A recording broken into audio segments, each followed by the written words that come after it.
24-এর বাংলা আওয়ামী লীগের ঠাঁই নাই, আওয়ামী লীগের ঠাঁই নাই 24-এর বাংলায় জনে জনে খবর দে, খবর দে। আওয়ামী লীগের বিচার, নিবন্ধন বাতিল ও রাজনৈতিক কার্যক্রম নিষিদ্ধের দাবিতে প্রধান উপদেষ্টার বাসভবন যমুনার সামনে অবস্থান কর্মসূচি পালন করছে জাতীয় নাগরিক পার্টি এনসিপি। এতে যোগ দিয়েছেন ইনকিলাব মঞ্চ ও ছাত্র জনতা। উনি কেন বাইরে? আমার ভাই কবরে, আবু সাঈদ মুগ্ধ, শেষ হয়নি যুদ্ধ।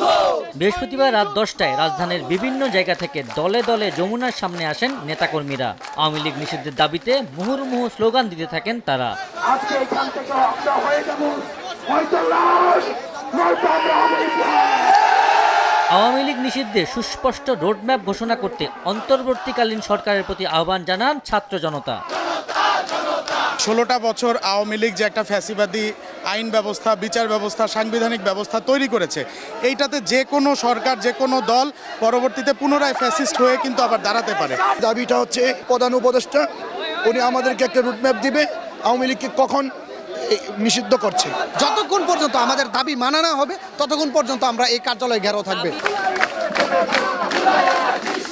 আওয়ামী লীগকে নিষিদ্ধ করে প্রজ্ঞাপন জারি করা না হলে জুলাই গণ অভ্যুত্থানে শেখ হাসিনার পতনে দেয়া এক দফার মতো আরেকটি এক দফা ঘোষণা করার হুঁশিয়ারি দেন বিক্ষোভকারীরা।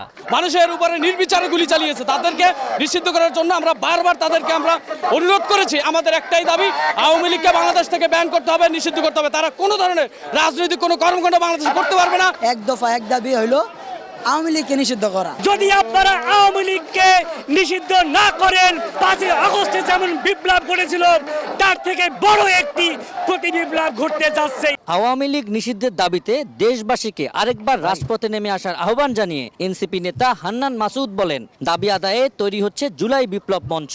যতক্ষণ পর্যন্ত সরকার আওয়ামী লীগকে নিষিদ্ধ করবে এবং জুলাই আহত এবং শহীদদের দায়িত্ব পরিপূর্ণভাবে নিবে, আমরা ততক্ষণ পর্যন্ত এই মঞ্চের মাধ্যমে আমরা সারা দেশের দল মত নির্বিশেষে সকল মানুষকে নিয়ে আমরা আমাদের প্রতিবাদ চালিয়ে যাব।